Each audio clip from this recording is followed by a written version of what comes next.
Welcome to the Crazy Wisdom Podcast. I've got Trent Gillham here for the second time, and he is known as Drunk Plato on Twitter, which I love that specific name. And he's also building Memedeck, which is I was just taking a look at memedeck.xyz. As I was talking about, it feels like a sort of dream that the collective consciousness is dreaming, and it's still in that sort of like seed phase of that dream.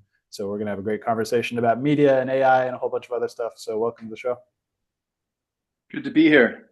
It's always fun to catch up, see what you're doing down in South America, building your AI, your AI kingdom down there, I suppose. And it's getting pretty interesting because one of the things I've been thinking about is the only way to keep up with everything that's happening with AI, is to have a community of people that all shares when they've found something and then reminds everyone else. At first, when we first started with this group, everybody was like, "Oh, you need a library. You need a library of all the different tools that are being shared." But you really don't, because it's like there's just people will remind each other later, and also everything goes out of date so quickly, and it really feels like the things that the singularitarians used to talk about in the 1990s and the 2000s of just like once you're in the singularity, can't jump off, or else you'll never get back onto the singularity. And it feels like that's kind of where we're headed. What do you think? I mean, yeah, I think it's the pace at which things have changed, at least, from the perspective of, what we're doing with Memedeck, it's been insane to see, because, when we started everything, it was just before, it was like right after Stable Diffusion, a good version of that was dropped. And so just seeing where we came just in the last year and a half or so has just been insane to see, because now it's effectively photo real generations, and then video models are getting to the same, effectively right now, I think probably this month, over the last few weeks, there's been a series of open source video models dropped that effectively, it's like that Stable Diffusion moment where now these open source models are really just as good as Sora, or just as good as the big tech models. I would say maybe Google's VO is probably one of those that is really good, or there's one I think it's Halileo or something from China, and it does really good action shots. But otherwise, the speed at which all this has happened is pretty fast, and so for us, where my perspective is that models effectively it's your sunk cost if you're just going to sit and train models base models. It's it's like building a database. It's you just don't build the database. The real value is going to be, how do you build products to give those capabilities to people in new ways.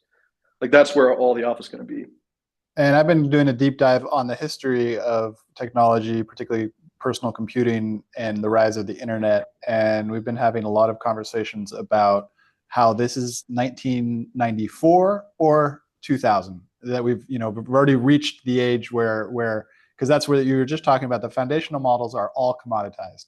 So the trillions of dollars, I think it's trillions of dollars, maybe it's just billions of dollars, but that has been invested in foundational models, how the hell are those investors going to get their money back? They can't, right? If you have DeepSeek doing what they did and just immediately undercutting all of the foundational models by changes in software and how they relate to the hardware, just that's a crash, right? All of that money was wasted. Do you think that that's accurate?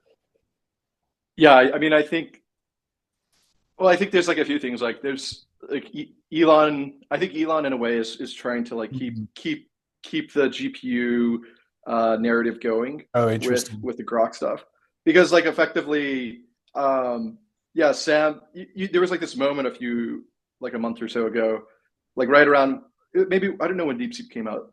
I mean, I honestly don't even know the dates anymore, because things just happen so fast. We're talking about but it was it was January, February, or something like that. I know it was probably January, but it was right after the inauguration, and Sam Altman got up there with the HSBC fund guy, and they were we're going to do a $500 billion investment in AI infrastructure or whatever. And to me, I think they were trying to front run just this realization that they needed to close that. Yeah, they needed to close that. Yeah, the that deal. deal so Yeah, that, yeah, before it all came crashing down. And then like DeepSeek came out like right after that. yeah, It was yeah. it, it was like that was the moment to me. And then like Nvidia stock just started to fall, and it's like it's all kind of starting to happen, but it can't, it can't crash too fast, because then like I think the economy goes with it. But it's like there's so much like pent up in the sort of, yeah, I feel like Nvidia was kind of like propping up the economy for a while. Yeah, interesting because it's all about this growth, the growth thing. We have the 2008 and sinking into zero to negative interest rates. And at the same time, we have this model of technology, which is, oh, you just build a social media app, you build Facebook. And as long as you just keep on growing, you can just vacuum up the rest of the economy. And so all the narratives rest on that. Um, and now we're in that post period where after 2020 with the $1 trillion injected into the technology, it's all fantasy land now. It's all fantasy. Is Oh it, yeah, like so it's fantasy. And I think what, like right after like all the deep seek stuff came out, it was the Grok 3 release. So it's like right after, it's like, these plates that everyone who's like doing the GPU grift, they're all like they're balancing these plates, and it's like hot potato maybe. It's like Sam Altman kind of like he drops it and he tosses it up in the air, and Elon grabs it and he's like, oh, we just we're gonna build 1 million GPU like data center or whatever, and here's Grok 3 and all these things. Like it's just the narratives are going to keep being played out like that. And I think what will end up happening is he's gonna tie it to reality with robots somehow and be like, AI plus robots, here's the new big thing, and then will be another thing to like keep that whole thing going for a while. yeah, well, and that's the funny thing. It's maybe we're faking it till we make it as a society, as a narrative machine, because sort of the developed world is now in this slumberland where we hollowed out our economies of anything productive and are just kind of like narrating it as it goes. But then there could be the fake it till you make it till we actually get this transformative technology that does actually make profound impacts in terms of our everyday physical lives, and we have deflation. And if we have massive deflation in the same way that electricity deflated everything, then we can kind of survive without a crash. What do you think about that scenario? Yeah, I mean, I think effectively that's like the markets Oh, are like a belief harnessing machine, to like effectively hyperstition the future somehow.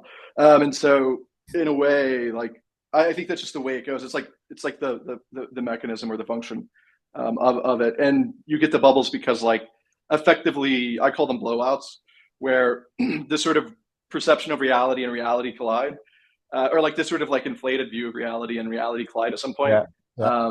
And then it's sort of, that's what I call a blowout. It's where like effectively there's this trend line and it spikes, way out of proportion. Like valuations are through the roof. People are raising $500 billion for AI infrastructure to train stuff, and then it takes like one very coordinated, definitely government funded Chinese company to like Yeah, blow yeah, that entire narrative away. And so I think that's the thing that I'm interested in. Like one of the reasons why we're like focused, like what we're focused in Meme Deck is like in the future, narrative creation and like memetics is actually going to be like, because if you think about stocks and like companies, like they're effectively meme coins, right? It's like the same kind of thing where like Elon's doing this event in Hollywood or something, or in LA, where he's like, it's like Westworld themed, and there's like the robo taxi or whatever, and yeah, all of these bartender robots. It's like that's like still like you know in years away. Who knows yeah. when all that's going to be possible? But it's like the memes got to be propagated. And so I think to me, when I think of memes and memetics, I think of it as almost like there's like this transition where like you have the financial markets that have been like this like memetic harnessing thing where you could like harness belief through the financial markets. But I think there's like the social media landscape is bringing us to a new era of like social capital being actually as important as like actual tangible cash, and that like that's a way to bootstrap belief, to then like convert it into like real world change in some capacity. So like there's the technology around that where if you can really harness it, you can create all these future worlds that people aren't even thinking about now. So it's like it's kind of, I hate the word democratizing, but it's almost like you're giving tools for creation of like these like huge meta narratives to like average people, right? So it's like, now like 4chan people can go on meme deck, and all of these ideas and crazy thoughts they have, they could build effectively like a TV series about it, or like they could generate, 5-minute clips, describing these crazy ideas, or you can have them on Lady TV, or like Praxis can go on and generate like their vision of the future, and those sorts of things. So it's like, really, when you think about it, like I think Praxis is a good example of it, in that like they bootstrap it by like, they kind of hyperstition it to some extent. They like vibe post. I call it vibe strapping, where you like post vibes, and eventually it like accrues enough social capital to then launch the endeavor that you're trying to do, But right? then So there, Elon's kind of doing that with Mars as well. It's like it's just like this mechanism, right? yeah, it's and that wraps into the VC thing as well, because that I've been able on my show with my dad called Stewart Squared, where we're going back in 1980s and 1990s and the early 2000s. Apple only raised one venture round. So they were only ever raised one venture round, and they built the entire rest of that $1 trillion business or whatever it is on that one venture round, and then revenue and profits and everything like that. That's just kind of like to wind into what happened in 2000, where all of a sudden, particularly once Facebook came onto the scene, the founders realized that it was really necessary to build the meme to get the VC fundraising, because if you can convince the VCs that you're going to be a billion or $1 trillion industry, which is like there's no rational signs about your company. You're just like one guy with like a few people who has this really big idea, and there's no way you're actually going to reach that unless you get the growth capital, and then the growth capital kind of creates it. And that really feels like it's the genesis of what you're talking about. Is all of a sudden, once the potential to express potential, you need to be a bullshitter. Like there's no other way to do it, particularly once the social media came online. And so Elon Musk, while also highly intelligent, is also a bullshitter, and like that's just the game. And then Well, he gets it's yeah, go like, for is it. it bullshit? Like my question is it bullshit, or is it like, is it just this? It's just the inherent process of creation. Is just like you have to. It's I like the word hyperstition. That's a better term. What is the relation Um, between hyperstition and creativity and getting to that creation? You need well, the so idea the first, the Platonic. It's like the Platonic idea that you need the idea, and you can build the potential out of that idea. right. I mean, like, go back to like the early 1900s when you had all these inventors doing these crazy things, and you can watch videos of people having like, helicopter like bikes where they're like, pedaling really hard and it's like Yeah, hovering over the got it. water or Yep, something like yep. that. You know what I mean? So it's like the same sort of thing where like or like the Wright brothers doing their first flight. It's like everyone was like, these guys, they're not going to fly. It's, they're not angels. What are they doing? It's like they're not birds. People are like sitting there being like that, and these guys are like, no, we're going to fly. We're flying. We're just going to sit here and grind until we figure it out, right? It's like, so, and then once they do it, it's like, then boom, the visual representation is there. Like the belief, the hyperstition is like actualized in a way that now people will start to believe. And then you have like the airline industry and travel has been like, revolutionized in terms of how fast you So go from one place to another. yeah, it's the visual representation tied with the energy behind wanting that visual representation to manifest. Yeah, and that's why, like, a lot of times, like, going back to the VC thing, like a lot of times people go into VC offices with these demos that are probably like half faked or mocked, and like, Yeah. you know and really the VCs don't care. They don't care. I feel like what they're looking for is like, can you effectively hyperstition this into like reality, Yeah, that's what the signals broadly. are looking for. They're looking for those Yeah, signals on the team that like this person is just not going to give up, basically. right.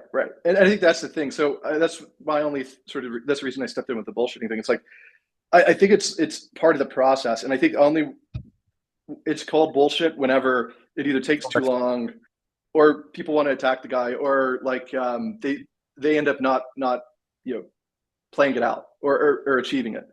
But Yeah, I this is think it, yeah. yeah.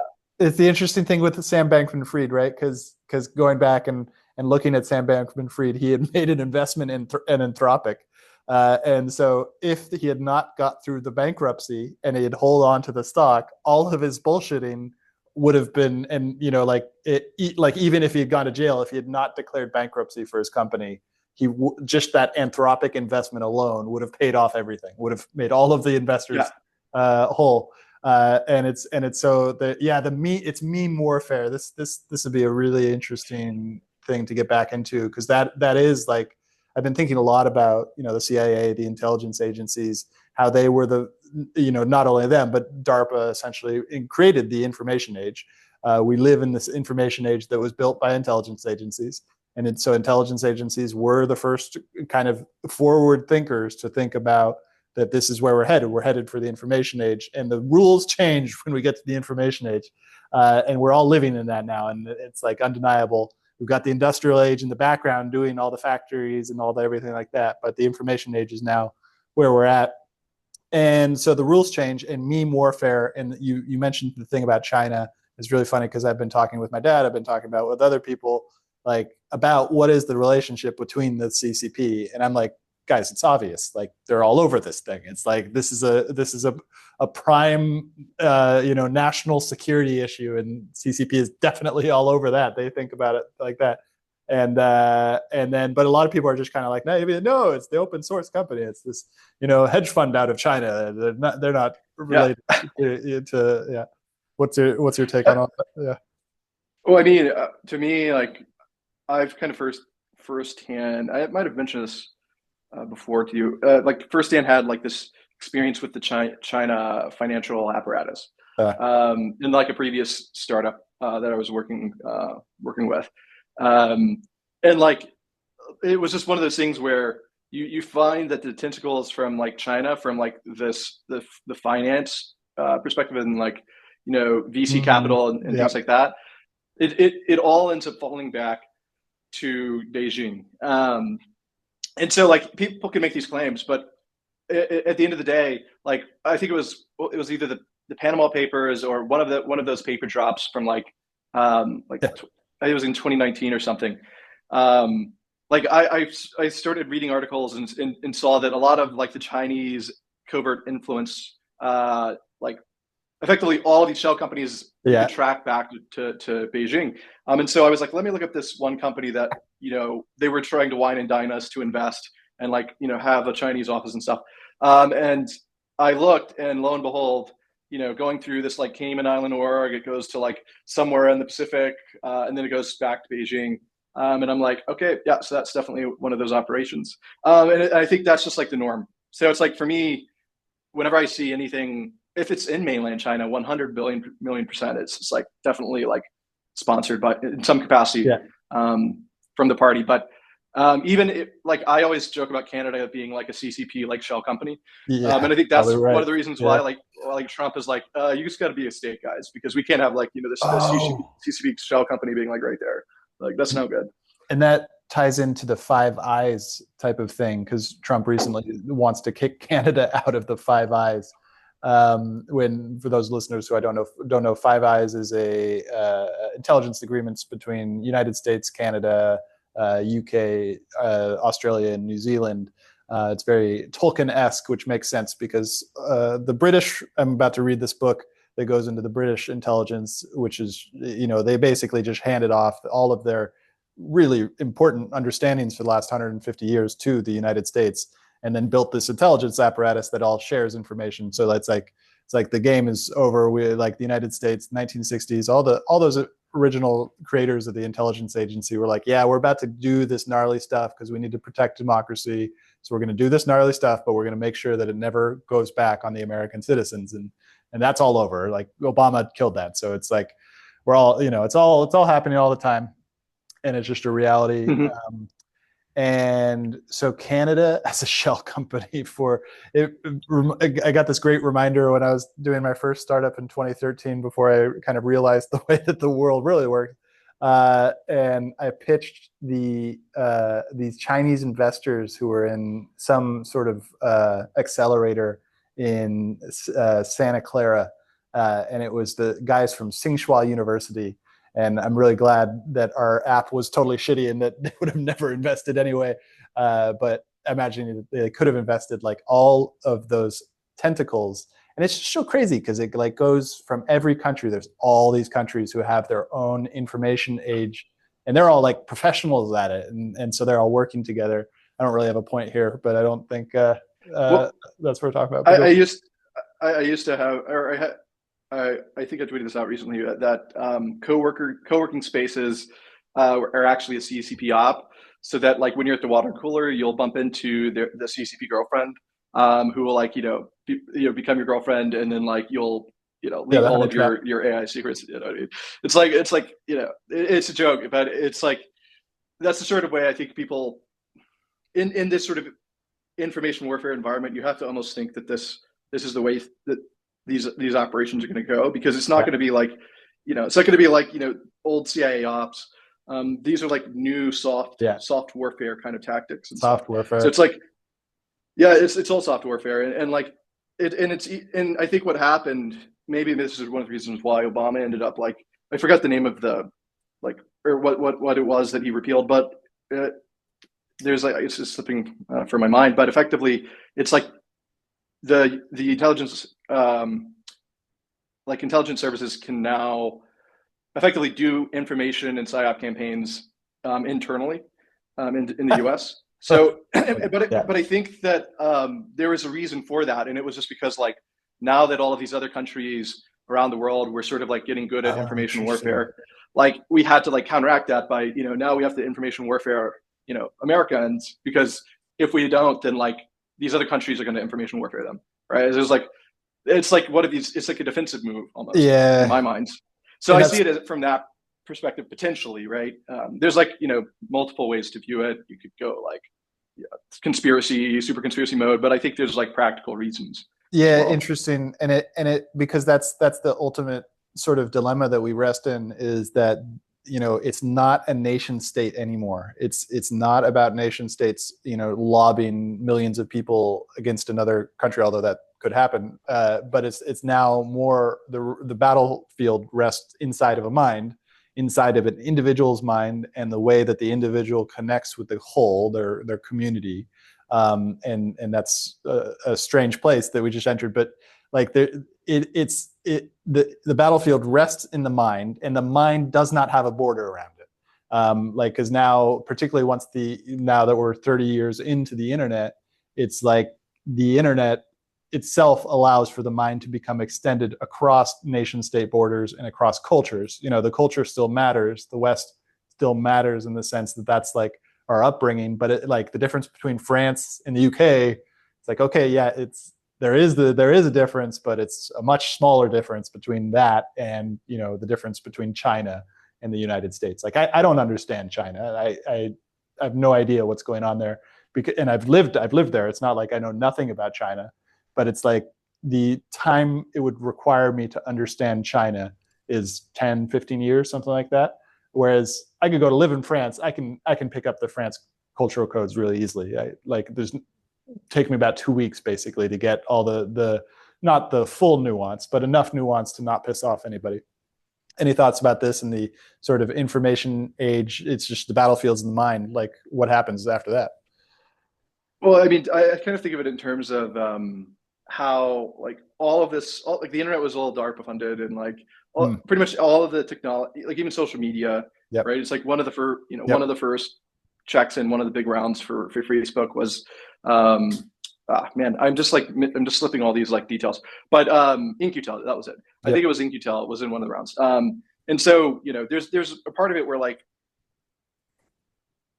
I kind of feel like these ideas are kind of like permeated out into the culture. So like social media as like a concept is like it like permeates out, and so like the intelligence agencies don't have to go and like hire someone and say Yeah. you're working Yeah. for this and you're going to be like Mark Zuckerberg, you're like an intelligence operative, like we're going to do this. They just have to like put it out there, and then when someone like bites on the idea and goes to do it, they just fund it, and then they like kind of guide it, and like they just stand from the background like as a VC, and make sure that they like put some key like hires into C-suite positions, and that's it, To right? It's get like, so I influence, think to it's get influence. It's all about influence, get, right? right, to get the influence. But so it's like, I think what it was it's like in the same way that like, all of these things have happened where like weapons effectively become consumer products in some way, right? Like a lot of things like Yeah, foil dual was use, NASA, and then it dual becomes like, use.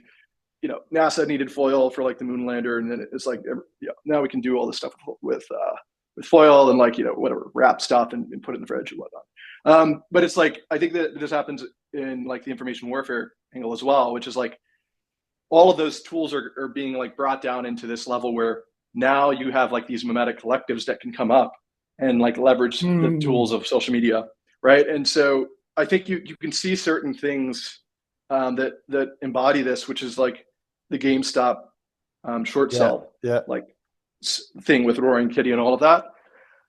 That to me was like a very clear picture of like my thesis of this new world we're going into, where just with like social capital, you can do like have massive impact for something that's totally ridiculous, like or something that's totally like, just people wanted to hold GameStop because of nostalgia or whatever, right? But they were able to like totally like screw up all of these like large funds and hedge funds that were trying to like short it.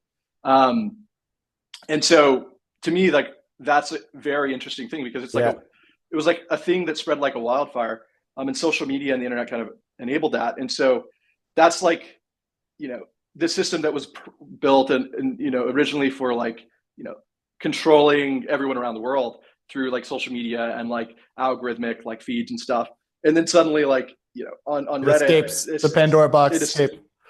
yeah, it escapes, but I think it's like a natural progression for any of these like technologies. And so for me, it's like memetic warfare is a piece of that too, right? So like you kind of see it leaking out in 2016 with the ban-in strategy with Trump to get in, and how he Wait, used what was memes that? and Facebook. Oh yeah, I got it. Well, just like how they use memes, Facebook, and like paid for ads, targeting certain demographics and stuff like that. So they like took it and used it for like an election, and now you have like like the only time I see monster ads is memes that are shared about like drinking a white monster and like building stuff or whatnot, right? It's like, so it's like there's this like segment of tech people that Monster is now like, they probably have a team of memers that they're just like creating memes about like drinking a monster and like building like monuments or something, and so it's like it's just this process of things that were designed effectively as weapons becoming like commercialized in some ways. So with that being said, like every time this happens, there's like a new opportunity that is sort of brought up, right? And I think one of the things is like you have the old media system, and this is a battle that's playing out currently right now with the current president and Elon, right? So you have like X, and you've got like the new media, podcasting and stuff, totally like displacing legacy media in terms of influence, and Hollywood. Like no one cares about the Oscars anymore. No one cares. Like Hollywood's just like really done making good movies. Like every once in a while, some good stuff comes out, but like that's just like almost a fluke. Yeah. And so it's like almost it's almost like there's a 10% chance that like they won't like totally pwn like a story for one movie at least, or a few movies. But what it does is like we're in this like period of flux, and so the whole idea around like what we're doing meme deck is we're kind of taking this idea of what that happened with the GameStop moment of like this memetic, narrative creation, right? And community. Yeah. Community based. So like we think that the future like is going to be, you're going to have stories that are created, narratives that are created in this social way, right? So it's like you're going to have like the meme that I put out is like it's going to be 2026. You'll be watching Milady TV on Meme Deck, and it'll be a K-pop soap opera, right, or something. And so like the idea is that like underneath these communities, you can have all sorts of content that get created by the community, and like through like social reinforcement and like engagement within that community, like it will surface up the best stuff, and then that best stuff is like already curated for virality and memetics, because like within the community it's been like curated.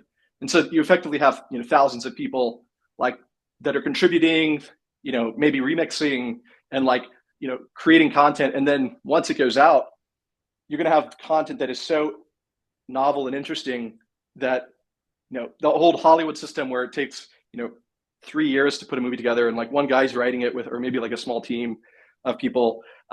It's just going to be, it's going to be like, you know, going to see them play. Like you still see a play, but it's like, you know, most people don't go see plays. Most people will see movies. And I think that's going to go away. Like movies, I think people go and see like the big movies maybe. But I think what's more likely to happen is that all of the social capital will be like allocated to like this new type of media that comes out that's like coded for virality and like partial brain rot, but brain rot in a way that's like, you know, more fun and hilarious. Yeah, wait, where does the it's really interesting. The community aspect asked me about a question about essentially the collectivist versus individualistic, which also kind of relates to what I really want to understand more about is sophisticated.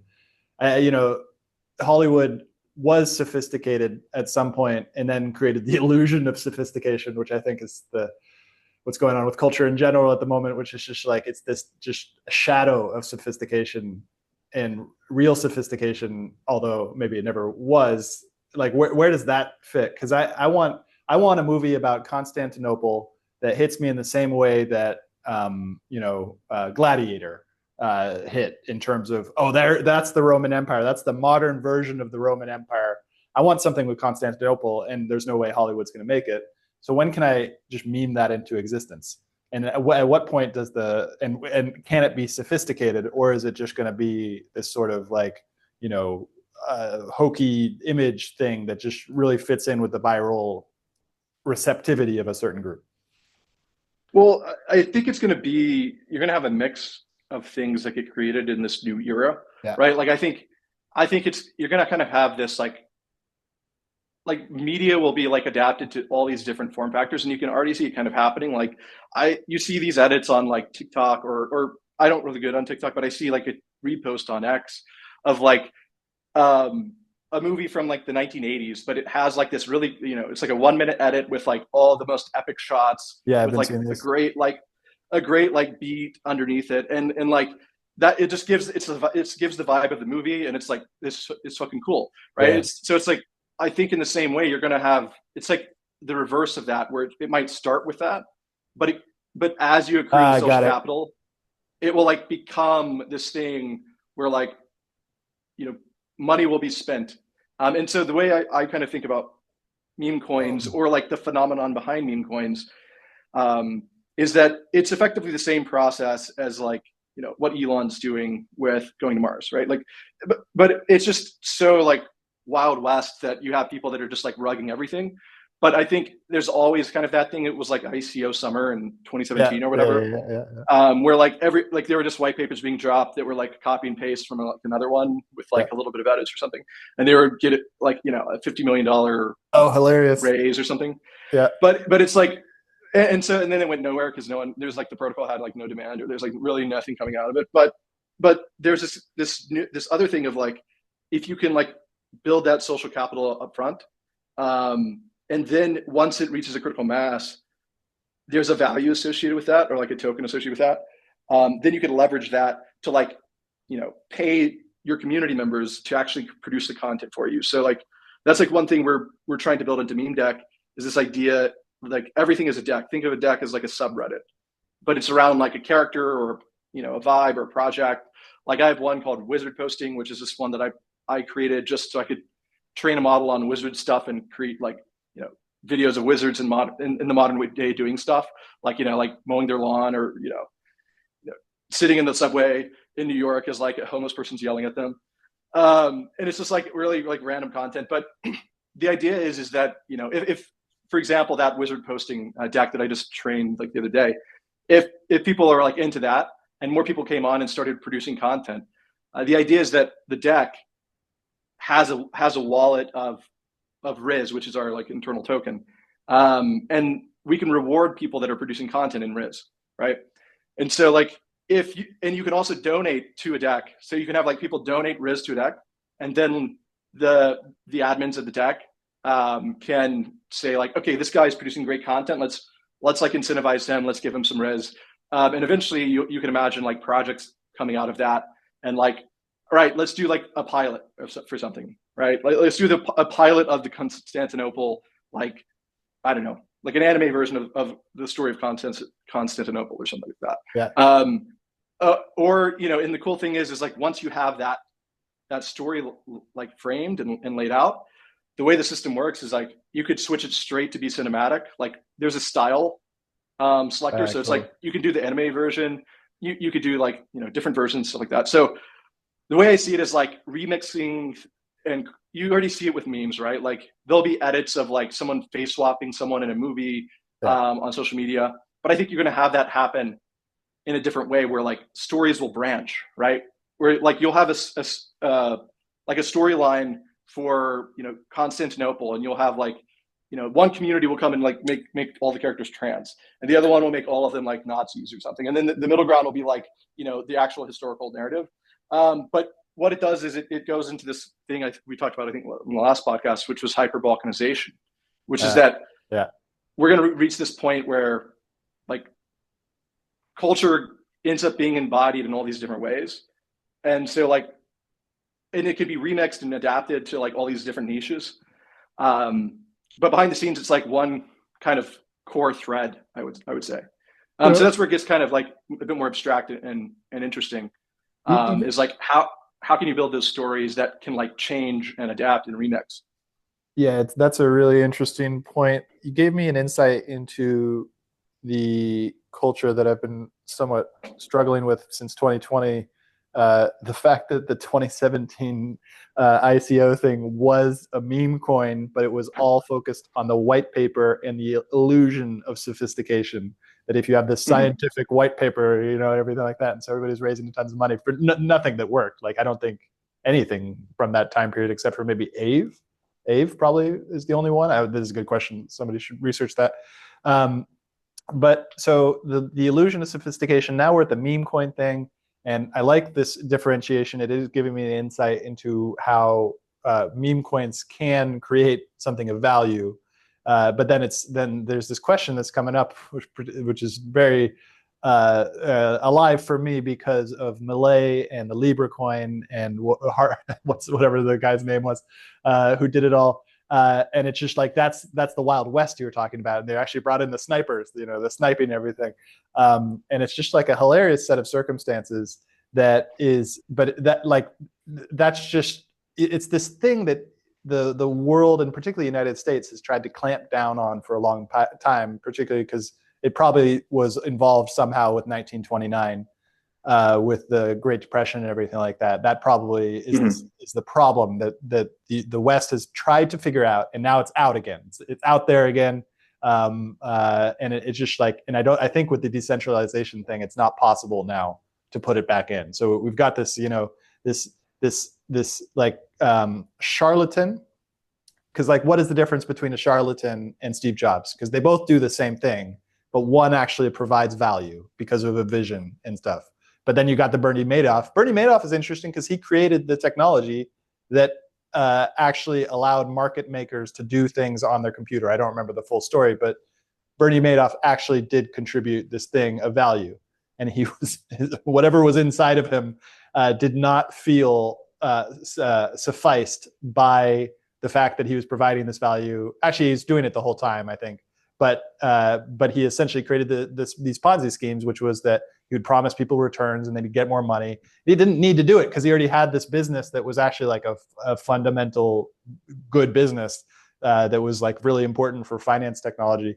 And it's like, whatever that is, like, you can't put it back in. United States, maybe their legal system can now, you know, go after these people. But with the breakdown of the unipolar order, it's like, we're entering another Wild West of finance, at least with crypto, right? What's your take on all that? Well, I think what you're seeing is you're seeing like what happens when people will like maybe spend social capital like like you have like one person spend social capital on something like the Hawk Tao girl or Yeah. whatever. Like just she got all this social capital for like being drunk one night, Yeah. and then she spent it all Yeah. on like this Interesting. meme coin, and like everyone lost. And I think the same kind of thing happened with the Libra coin, Yeah. and that like these things don't work if like there's like what like one or a small group of people that are like depositing social capital into it. What you need is you need like community, like grassroots sort Oh, of interesting. like momentum. And this is where the social capital thing comes in. Is like people when they go for meme coins, they're going because they're like, oh, like this influencer posted about it or whatever, So so it like must I'm be gonna jump valuable. in. And yeah, but in reality, what you should be looking at with these sorts of things is the community real? Are they there? Is there like conviction behind Yeah. them? Like, Interesting. are they in X spaces every day, like talking with each other and like vibing? And this is why like I like to kind of think like the framing of vibe strapping, where it's like you kind of like you're bootstrapping the community, and then once you kind of build a Hmm. momentum around that, you could then start to have it like accrue value, you know, and when and like let's say there's one person in there who tries to sell off and like make a big buck or something. You have all these other people that are holding it, so it's like not going to be impacted as much as if you have like the Huck Tout situation, or these things where like there is a very small group or one person that has like the social capital that they're trying to convert into the value of the token. So it's like dispersing it and build it, and having the community like build it up is the key. And I think that to me what will make these things long term, is like ownership, like shared ownership of something, right? So like there are all these like meme coin mascots on meme deck, but a lot of the ones that are on meme deck, like we have some that are fairly large. Like we have Mr. Miggles, which is I think at the height it was like 120 plus million market cap. I don't know what it is right now, but I'd say a lot of ours are like in the lower millions range or even lower. But they've been active on meme deck every day, doing content, like having more community members come on. They want to start like producing content and to like video content and stuff. So it's like, to me, that's showing this like conviction beyond like you know let's just make a stupid meme coin about something that just happened, because that's what you see a lot of is like there's an event that happens.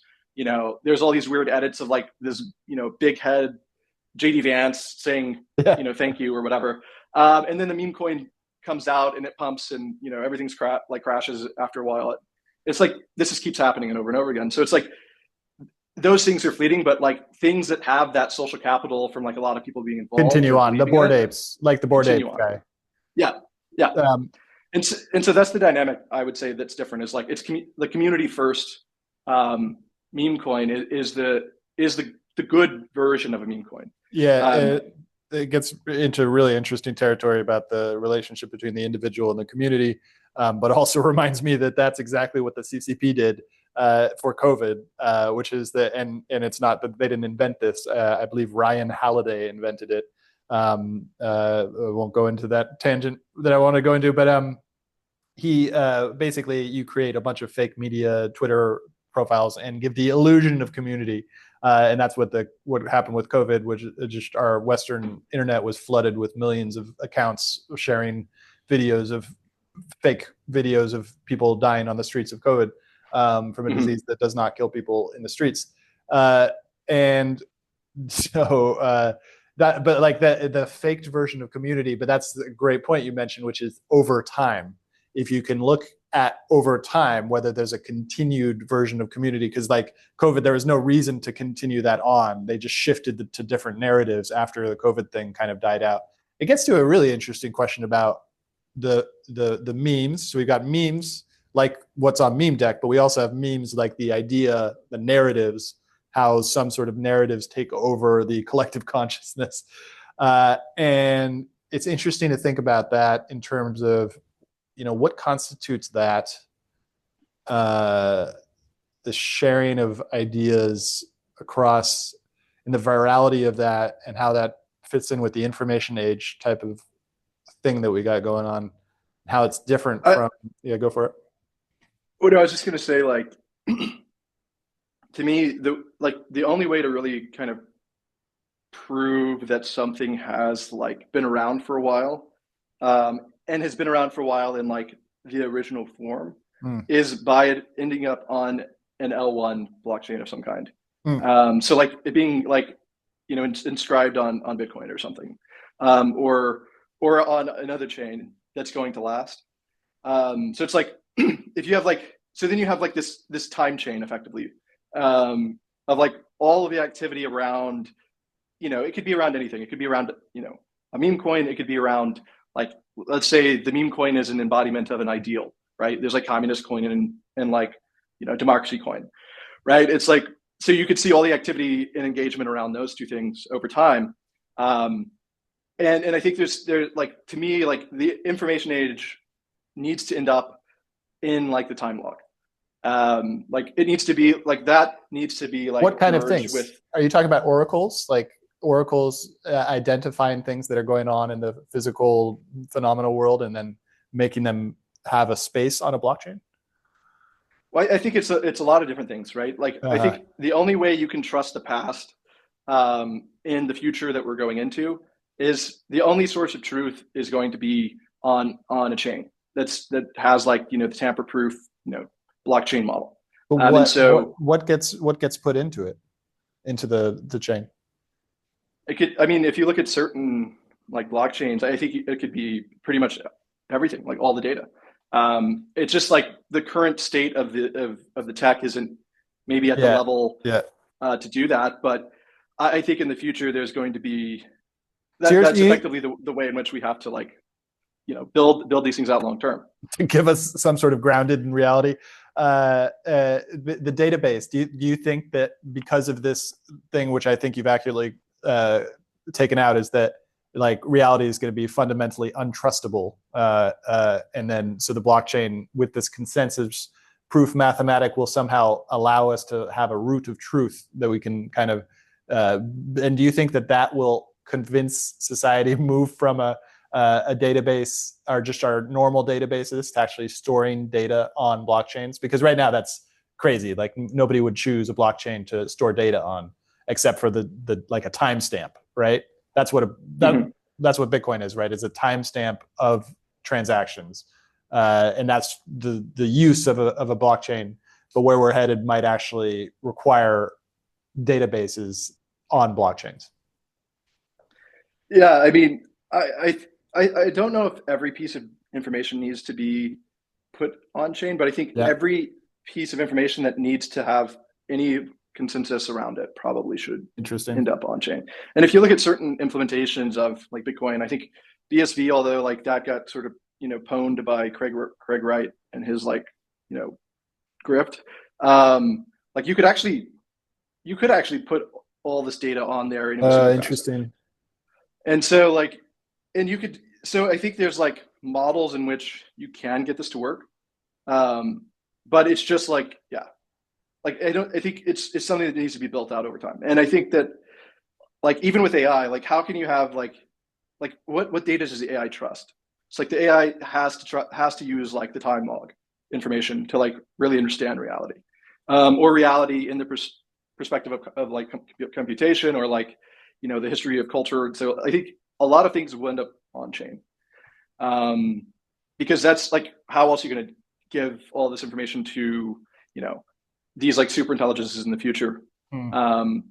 that it can trust hasn't been tampered with by like these like temporal entities that could be like a current, administration that's in power or something. Yeah, um, but so it's like, that's the dystopian angle because it could work out that way. That essentially like it's everything's mutable, including the physical world. No, then we just move closer into the physical world and stop depending on digital things for any sort of truth value. Or some of us do that. I mean, some of us already what, at that place. and that might be like even the argument for something like Bitcoin, or something that uses a lot of energy, and there's like a physical cost Yeah, that's yeah. beyond like, just what's going on with data centers currently. It's like at some point it just becomes like, cost prohibited to lie, or to like manipulate the chain. And so like, so I think there's like this binding to reality that that it gives because it's so like tied to like energy usage. And that's maybe why like Ethereum's like dunking right now, is because it's a proof of stake. Yeah. But I guess that's sort of my point about like, and if you think about it from like the memetics perspective, and like all of like what we're working on now on Meme Deck is just effectively we want to get all of this stuff on chain, like not like every Yeah. piece of information, but like the presence of these different projects on there, because like one of the things that we Metadata. added was it's like the metadata, and eventually like there will be abilities to like put some of this data on chain. Like there's like models to do that, but it wouldn't be like directly on Bitcoin or anything like that. But And is this on Ethereum? How are you building out your integrations with blockchains? well, right now, like we're currently like in the process of we're assessing Ah, effectively this question of like how can we put the most amount of data on these okay. systems. Like there's like hybrid solutions, What about and there's Chainlink? also ways that like we start on one and you can like migrate to a more efficient one in the future. So really it's more so getting the fundamentals down, and then encoding it to the most efficient chain that's available today. What about um, Chainlink? Have you looked into Oracle stuff at all? Oracle, Yeah. the Uh, Defense Department company. no. Chainlink, Chainlink, Oh, Oracle. Chainlink. Yeah, yeah, yeah. Mhm. Yeah. I'm familiar with Chainlink. Yeah, that might feel like a good some it might fit some sort of solution for what you're thinking. Yeah, but I guess getting back to the memetics thing is like I think I think culture is eventually it's going to be like created and encoded on chain, like long term. And so like right now, like what everything that's happening not on chain will effectively be you know not trustable in the future. And that's the reason why like what it's like we just have to start putting more on chain, because like all of the data around Facebook eventually, unless it all goes on chain at some point, like that whole Mark Zuckerberg era will be just like a blip in Yeah, the past. and it might be a solution to a problem I've been trying to figure out, which is that the internet, while somehow giving us the impression that it would lead to everything being stored better than in paper form, it's actually worse. It's like much worse. We probably lost more information from 2010 to 1990 than we did during the entire Middle Ages, medieval, loss of Western knowledge. Uh, and the blockchain idea you just gave me might actually be the solution to that, because the blockchain must include everything that it's done throughout time, a stable record of it. Is that accurate? Right. And then I think you also need, like, let's say, for example, an entity is writing data on chain, and that entity's reputation over time, like it is uncovered that that entity has been manipulating the data it's like inscribing or something. Like Oh, it's like, like do you trust Google search results? Or like, like these things that have these incentives of like serving ads or like, you know, manipulating reality to some extent, like that have like certain political statements to make. yeah. Like I think over time, like the things that will be trusted long term will be the things that are oriented towards truth, But yeah, interesting. because over time the reputation of the different entities that are involved in like building stuff on chain will end up playing a role in like whether or not that data is useful in the Survive. future. Yeah, it's like the reputation of it. um so yeah, I mean there's a lot of thoughts there, but effectively what we're just focusing on the memes, because I think memes are everything at this point. Yeah, it's so interesting. Uh, I just got the idea for taking the transcript of this and then running it through meme deck or whatever else to create images out of it, or how to think about making memes out of podcast transcripts. Um, Well, it's a very interesting question, because like that is our internal goal, is to be able to go in on like a Twitter space, have a conversation, like brainstorm just through a conversation, and have the output be like a fully storyboarded like summary with like visuals and like memeable clips ready to go. yeah, Like that's sort of like this vision that we have. So yeah, maybe you could be the, can do a pilot project once we have that built. Yeah, that'd be very cool. Well, thank you so much for coming on the show. How can people find out more about you and MemeDeck? Yep. So you can go to memedeck.xyz or follow at memedeck app on X. And then my personal account, Drunk Plato's the display name, but my handle is Aiden Solaran. How did you come up with the Drunk Plato? So you can, I kind of just it's like there's a lot of reasons why, but effectively it's because all of the philosophizing was done over effectively psychedelic wine drinks. So I think you can't really have like the name Plato without it being drunk, because that's when all the ideas came, I guess. Great. Awesome. Thank you so much. All right. Yeah. Have a good one.